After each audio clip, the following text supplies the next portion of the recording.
আসসালামু আলাইকুম, welcome to GDS team. তো এখন যে কথা বলবো আইফোন অ্যাপেল ক্লাস 4 নিয়ে। অ্যাপেল ক্লাস 4 থেকে আপনি কি শিখতে পারবেন?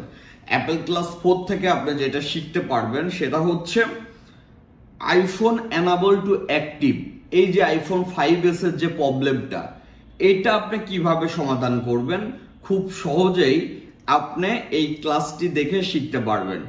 নিজে নিজে সম্পূর্ণ এই যে আপনার কেউ আপডেট করে হইছে অথবা যেভাবে হোক iPhone 5s enable to active আসলে কিভাবে আপনি এই কাজটি সমাধান করবেন, আইফোন ক্লাস 4 থেকে এটি সম্পূর্ণ ক্লিয়ার হয়ে যাবেন।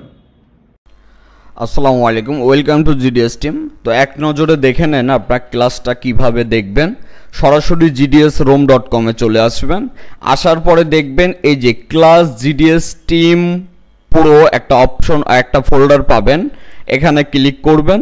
করার পরে এই যে আপনি এটা হচ্ছে ডাউনলোড আফটার প্লে ক্লাস, মানে ডাউনলোড করার পরে আনজিপ করে ক্লাসটা প্লে করে দেখতে হবে। আর এটা হচ্ছে সরাসরি ক্লিক করে আপনি অনলাইনে দেখতে পারবেন।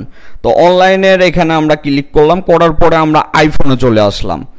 আইফোনে চলে আসার পরে আমরা দেখতে পারবো এখানে যেমন আইফোন ক্লাস 1, আইফোন ক্লাস 2, এই যে আইফোন ক্লাস 1, আইফোন ক্লাস 2 আছে এখানে, এই যে 2, iPhone class 3, iPhone class 5, iPhone class 4, 5, 6, এইভাবে ক্লাস আছে। যত দিন যাবে তত নতুন নতুন কাজ আসবে আর নতুন নতুন ক্লাসগুলো এখানে আমরা আপলোড করে দেব।